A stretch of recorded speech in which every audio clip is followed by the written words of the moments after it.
Hi, I'm Jacqueline Rinksmeyer with the Greater Medina Chamber of Commerce. And I'm Jared Fry, General Manager of Medina TV and Public Information Officer for the City of Medina. We are pleased to partner with Medina TV with Jared Fry and Matt Homick to bring you this Candidates Forum. Candidates in contested races were invited to participate. The views expressed by the candidates during these candidate forums are not those necessarily of Medina TV or the Greater Medina Chamber of Commerce. The goal of the Candidates Forum is to educate and inform, but you need to take the next step. Vote early at the Board of Elections or in person on November 4th. Thank you for taking the time to be an educated voter. Sit back, relax, and enjoy the 2025 Candidates Forum. Joining us now in studio is James, otherwise known as Skip Sipos, but you'll see it on the ballot as James Sipos. I want to welcome you and thank you for joining us here today. Thank you. Appreciate it. And I did do that right. Is it Sipos? You did indeed. The last yes. name? Okay, yes. I want to make sure I had that right. First, why don't you start off and just tell us a little bit about yourself? Sure. Medina resident for a long time, Medina County resident since I took the job at the Housing Authority. I serve as its executive director starting in 1994. Last century is how I like to joke about it. Longtime fan of the area, grew up in Northeast Ohio, graduate from Parma High School, which is no longer there. Went to Cleveland State and raised my daughter here in Medina. She is now the principal at Ellicanovan Elementary School. So product of the system and now working in the system. I just love Medina. Great. And now for a lot of people, it takes a lot of courage, I always say, to enter the political arena. What made you decide to enter the political arena? Probably two different things. First, I love Medina, as I said, but second, I'm a little bit concerned about the transition that's coming to City Hall. I believe Medina is a great place to live, work, worship, shop, and play. And I think that's in part due to the vision of Mayor Hanwell and the support from City Council. We know transition's coming. The mayor's retiring. We'll have a new mayor. Paul Rose is retiring from City Council, which means we'll have at least two new members of council. One current member is only in her second year.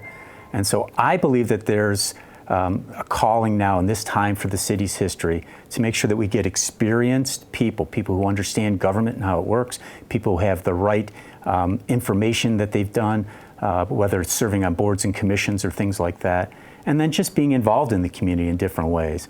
I believe I have those experiences and qualifications, and I think my skill set's a good fit for this opening. Mm-hmm. And you mentioned council and their work, and of course this is the council at large seat. Yes. How do you see the role of a council person? How do you envision their role?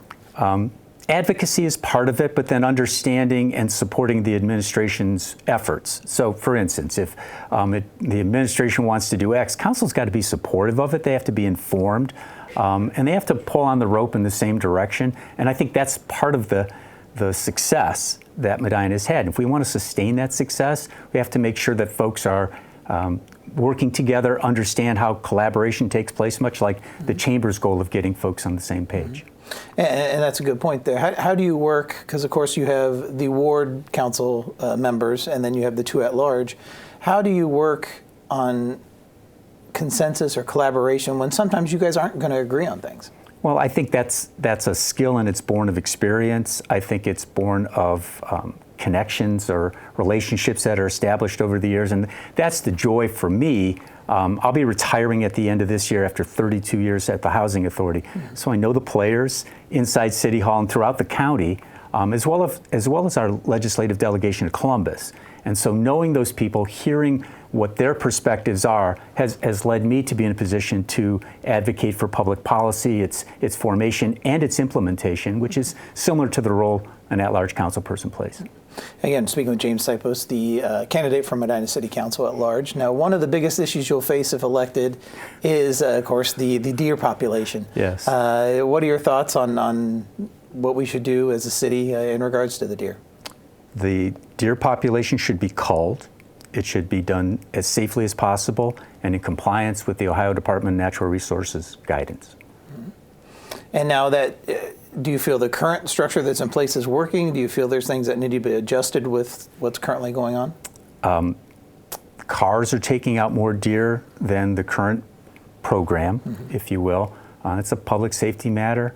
Public safety is something that I think is paramount. It'd be the most important thing to work on in the city. This is one of those areas where we have to do it.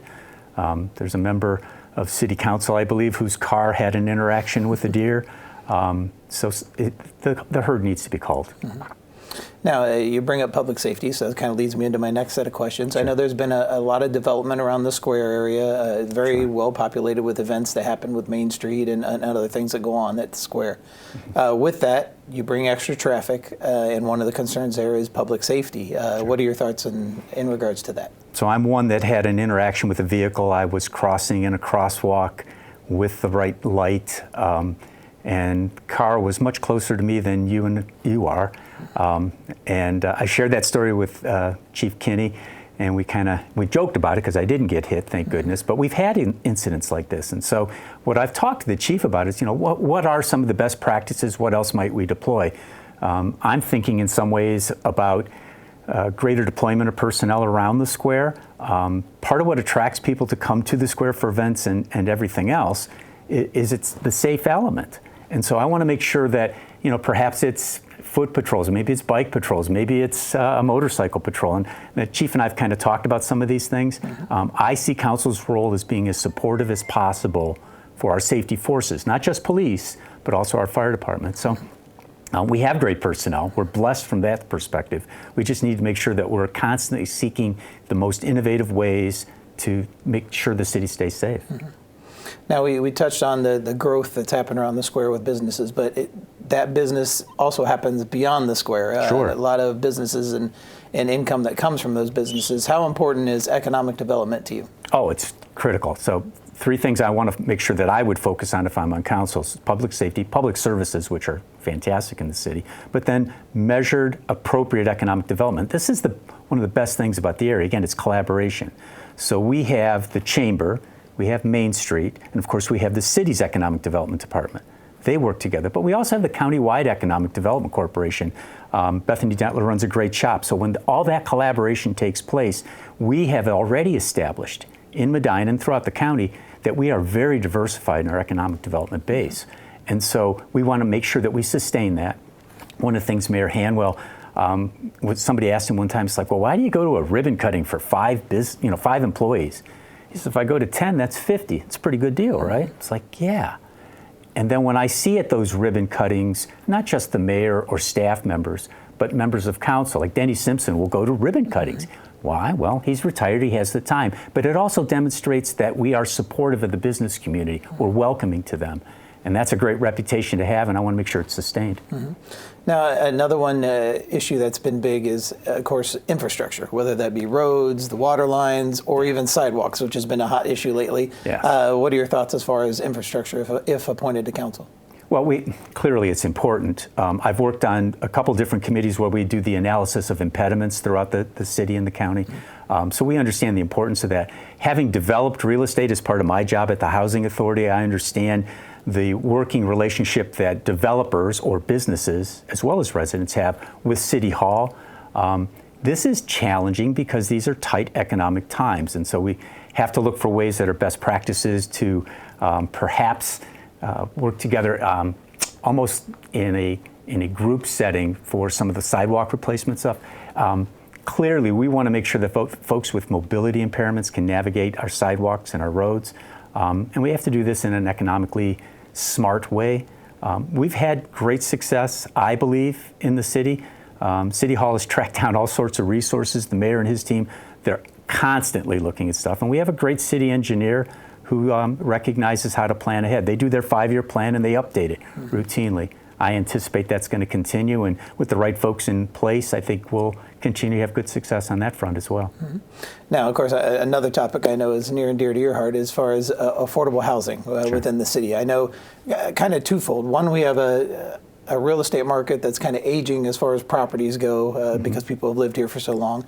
And at the same breath, it's very hard for people to find affordable housing within the city that can lead to a lot of the businesses and success. Sure. What are your thoughts as far as affordable housing? Well, affordable housing is an economic development tool. So if you were to speak to chamber members, if you were to speak to members of the Economic Development Corporation, they're hurting for employees. The best employees are local because then they become loyal to their employer. and folks that can live near where they work, they become part of the fabric of community.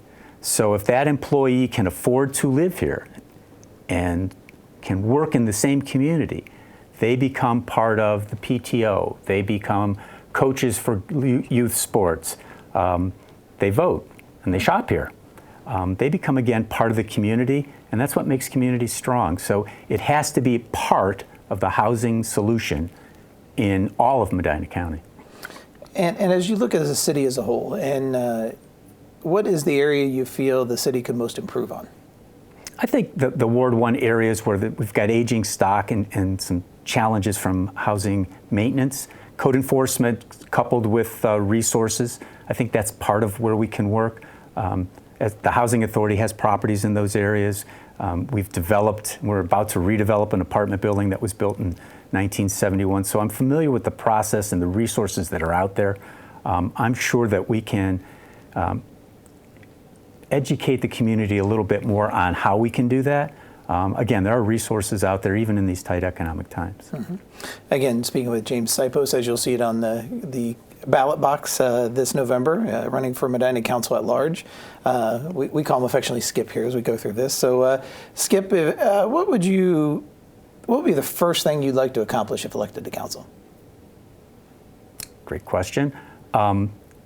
Because I know the players and I know the system, I'm not as worried about the orientation process. I want to better understand a few things. I have near and dear to my heart is recycling. And I want to make sure that we're doing all that we can to piece together programs that address recycling. But again, my top three priorities: public safety, working with our safety forces, public services. Anytime you walk into City Hall, most of the time someone's going to help you. And most of the time that's Mayor Hanwell. And they will say hello and they will want to make sure that you get to the right place. We know that not just transition in elected officials, we're going to lose some key folks in the administration in the next couple of years. We have retirements that are coming. I want to make sure that we do a great job recruiting new talent, but also retaining the talent that we have. Again, we're blessed in the city of Medina with great administrators, good folks at City Hall, and that I want to make sure that I am part of that process. I've been blessed at the Housing Authority. We've got 50 employees. We've done a really great job of being able to recruit and retain. I'm hopeful of being able to help the city do the same. So I talk about your passion about the first thing you'd like to accomplish, but as you would look back over, if elected, and look over the whole of your first term, how would you feel, I guess, how would you look at it as to determine that you had a successful term? I think it would be measured by the success of the city, that the continuity would be there so that we wouldn't fall off on the public service, the welcoming attitudes, those kinds of things. When you walk into City Hall, you're welcomed. I want to make sure that stays that way. When the city looks to get new businesses, as we've really, 2 new grocery stores, I want to make sure that the city remains welcoming to business and residences. I just think that's the key. It's the continuity of what we have, because I believe we're unbelievably welcoming as a city. Mm-hmm. Now, as you look at your role as a council at large, of course, as I mentioned earlier, we also have the wards and the council at large. How do you handle that balance of trying to look at the city as a whole, but also trying to assist in those different wards? Well, I think you have to defer to the ward people when it comes to stuff in their respective wards. But again, this is the kind of atmosphere that takes place behind closed doors sometimes, and it's the conversations, and then in public session, usually consensus is reached before you get to that public session, and that's because it's important to hear from each other and then weigh those options. You have, right now, you have great ward people. Now we're going to lose, Paul's going to retire from the at-large seat, but you're going to lose one ward person, one way or another probably, and so you've got others who are already doing a great job. So I think I'm confident that I'll be able to work with anybody on council, but I'm truly impressed with the people we have right now. Mm-hmm. And kind of a two-part question for this next one. One is the working relationship between the mayor and also that of council. I know it's been very civil over the last 16 years with Mayor Hanwell here. Would you like to see that continue? Your thoughts on the relationship between those two? And then a second part, jumping collaborations and partnerships with townships and county. continuation of a collaborative effort between the administration and council. I would love to see that continue. I would anticipate it regardless of who becomes mayor. And so that's the culture of Medina. I think the voters will demand that if it doesn't happen. And in terms of the relationship with the balance of county contiguous townships, I mean, we've demonstrated our ability to do that through safety force deployment, through JEDs, through things like that. I would anticipate that to continue. It's successful. Again, this is, it's not broken, not looking to fix, but sustain. That's my approach. Yeah. Again, speaking with Skip Sipos, James Sipos, as you'll see it on the ballot this November.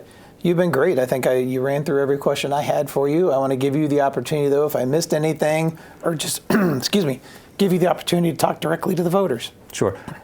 First, I appreciate this opportunity. And all I would say is that I hope my message of public safety, public service, and economic development resonates with the voters. I believe I have the qualifications to serve well on Medina City Council.